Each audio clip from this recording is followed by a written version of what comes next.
പ്രിയപ്പെട്ട സഹോദരീ സഹോദരന്മാരെ, ഇന്ന് നിങ്ങളോട് ഞാൻ പറയാൻ ആഗ്രഹിക്കുന്നത് പഴയ നിയമത്തിലെ അബ്രാഹത്തിൻ്റെ ബലിയെക്കുറിച്ചാണ്. ഇത് അബ്രാഹത്തിൻ്റെ ഈ ബലിയെക്കുറിച്ചുള്ള വിവരണം ഉൽപ്പത്തി പുസ്തകത്തിൽ 22-ാമത്തെ അധ്യായത്തിലാണ് രേഖപ്പെടുത്തിയിട്ടുള്ളത്. അത് ലോകത്തിലെ 3 മതങ്ങൾ വിശ്വസിക്കുന്ന വിശ്വാസത്തിൻ്റെ പിതാമഹനായ അബ്രാഹത്തെക്കുറിച്ചാണ്. ക്രൈസ്തവർ മാത്രമല്ല, യഹൂദ മതസ്ഥർ മാത്രമല്ല, മുസ്ലിങ്ങളും ഇത് ഗൗരവമായ ഒരു വിശ്വാസത്തിൻ്റെ അടിസ്ഥാനമായി പരിഗണിക്കുന്നുണ്ട്. ബലിപ്പെരുന്നാൾ മുസ്ലിങ്ങളുടെ വലിയൊരു പെരുന്നാളാണ്.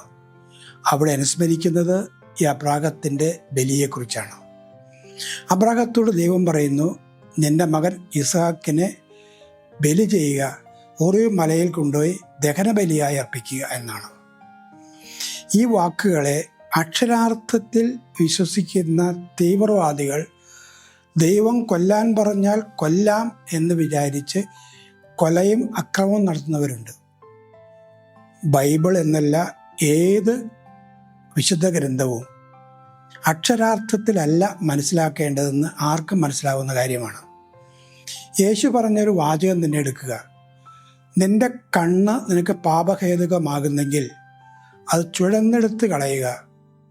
2 കണ്ണുള്ളവനായി നരകാഗ്നിയിൽ നിബന്ധിക്കുന്നതിനേക്കാൾ നല്ലത് ഒറ്റ കണ്ണനായി സ്വർഗരാജ്യത്തിൽ പ്രവേശിക്കുന്നതാണ്. ഇത് കേട്ട് ആരും കണ്ണ് കുത്തി കളഞ്ഞതായി ഞാൻ കേട്ടിട്ടില്ല. കണ്ണ് ദുരുപയോഗിക്കുന്ന പ്രലോഭനം നമുക്കെല്ലാം ഉണ്ട്. അതിനെ നിയന്ത്രിക്കണം, അതിനെ നിഷേധിക്കണം എന്നാണ് അതിൻ്റെ അർത്ഥം. അവിടെ അബ്രാഹത്തിൻ്റെ ബലി മകനെ കൊല്ലുക എന്നതിനേക്കാൾ ഉപരി അതിന് വ്യാപകമായ കാവ്യാത്മകമായ അർത്ഥങ്ങളുണ്ട്. ഇത് മനോഹരമായി നമ്മെ പഠിപ്പിക്കുന്ന 2 ചിന്തകരാണ്. ഒന്ന് ഫ്രാൻസ് കഫ്ക എന്ന് പറയുന്ന യഹൂദനും സോറൻ കീർക്കഗോർ എന്ന് പറയുന്ന ഡാനിഷ് ചിന്തകനുമാണ്. കീർക്കഗോറാണ് കഫ്കയേക്കാൾ മുമ്പുള്ള ആൾ. അദ്ദേഹത്തിൻ്റെ നിരീക്ഷണത്തിൽ അബ്രാഹത്തിൻ്റെ ഈ കൽപ്പന തികച്ചും വ്യക്തിപരമായി മാത്രം തൻ്റെ ബോധത്തിൽ അദ്ദേഹത്തിന് കിട്ടിയതാണ്. അതുകൊണ്ട് ഇത് മറ്റാർക്കും ബാധകമല്ലാത്ത ഒരു കാര്യമാണ്. തന്നെ മാത്രം ബാധിക്കുന്ന തൻ്റെ വിശ്വാസത്തിൻ്റെ ഒരു നിലപാടാണ്. ആ നിലപാട് മകനെ ബലി ചെയ്യുന്ന നിലപാടാണ്. ഇത് യേശുക്രിസ്തു പോലും പറഞ്ഞിട്ടുണ്ട്, എന്നേക്കാൾ അധികമായി ഭാര്യയെയോ ഭർത്താവിനെയോ മാതാവിനെയോ പിതാവിനെയോ മക്കളെയോ സ്നേഹിക്കുന്നവൻ എനിക്ക് യോഗ്യനല്ല എന്ന്. അതിൻ്റെ അർത്ഥം അവരെയൊക്കെ ദ്വേഷിക്കണം എന്നാണ്, അവരെയൊക്കെ കൊല്ലണം എന്നാണോ? അല്ല. അതിനേക്കാൾ പ്രാധാന്യവും പ്രാഥമികതയും കൊടുക്കേണ്ട ഒരു കാര്യമാണ് ഈ കീർക്കഗോർ പറഞ്ഞ വിശ്വാസത്തിൻ്റെ എടുത്തുചാട്ടം, ലീപ്പ് ഓഫ് ഫെയ്ത്ത് എന്നാണ് അദ്ദേഹം അത് പറഞ്ഞത്. അത് വ്യക്തമാക്കിക്കൊണ്ട് കഫ്ക പറഞ്ഞൊരു കഥയുണ്ട്. ആ കഥ, ഈ കഥയിൽ മാറ്റമൊന്നും വരുത്തുന്നില്ല. പക്ഷെ അദ്ദേഹം പറയുന്നു, I am speaking of another Abraham. ബൈബിളിൽ കാണുന്ന എബ്രഹാം അല്ല, മറ്റൊരു എബ്രഹാത്തെക്കുറിച്ച് അദ്ദേഹം പറയുന്നു. സാധാരണക്കാരനായ എബ്രഹാം. അബ്രഹാത്തിന് കുട്ടികൾ ഉണ്ടോ ഇല്ലയോ എന്നുറപ്പ് അദ്ദേഹം പറയുന്നില്ല. ഉണ്ടാകാനിരിക്കുന്ന കുട്ടിയാകാം, ഉണ്ടായിരിക്കുന്ന കുട്ടിയുമാകാം. അതിനെ ബലി ചെയ്യണം എന്നതാണ്. അത് അദ്ദേഹത്തിന് വ്യക്തിപരമായി ലഭിച്ച ഒരു സന്ദേശമാണ്, ദൈവത്തിൽ ലഭിച്ച കൽപ്പനയാണ്.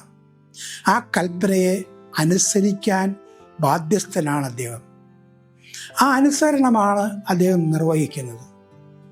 ആ അനുസരണം, ഒരു കാര്യം മാത്രമേ അബ്രാഹത്തിന് സംശയമുള്ളൂ. അത് അദ്ദേഹം ഒരു കൊച്ചു കഥ പറയുന്നു. ഒരു അധ്യാപിക ഒരു വർഷം മുഴുവൻ പഠിപ്പിച്ചു 19 കുട്ടികളെ. പഠിപ്പിച്ച് വർഷത്തിൻ്റെ അവസാനമായപ്പോൾ ക്ലാസ്സിൽ വന്ന അധ്യാപിക ഏറ്റവും നല്ല മാർക്ക് നേടിയ, എല്ലാത്തിനും വിജയിച്ച കുട്ടിയാണോ വിളിച്ചത്, അതോ എല്ലാത്തിലും തോറ്റ് ഏറ്റവും ബാക്ക് ബെഞ്ചിലിരിക്കുന്ന ഉഴപ്പനായ കുട്ടിയാണോ വിളിച്ചത് എന്ന ഒരു സംശയമാണ് അബ്രാഹത്തിനുള്ളത്. തന്നെ വിളിക്കാൻ പാകമെന്ന വിധത്തിൽ താൻ അത്ര ഭഗത്വമുള്ളവനൊന്നുമല്ല, താൻ അത്ര പ്രധാനപ്പെട്ടവനൊന്നുമല്ല, താൻ വളരെ നിസ്സാരനാണ്, വളരെ പാപിയുമാണ്. എന്നെ ദൈവം വിളിച്ചോ എന്ന ആശങ്കയാണ് അബ്രാഹത്തിനുള്ളത്. ആശങ്ക നിലനിൽക്കുകയാണ്. ആ നിലനിൽക്കുമ്പോഴും അദ്ദേഹം അനുസരിക്കുന്നുണ്ട്. എന്താണ് അദ്ദേഹം അനുസരിച്ചത്? ആ അനുസരണം ഒറ്റ കാര്യമാണ് പറയുന്നത്.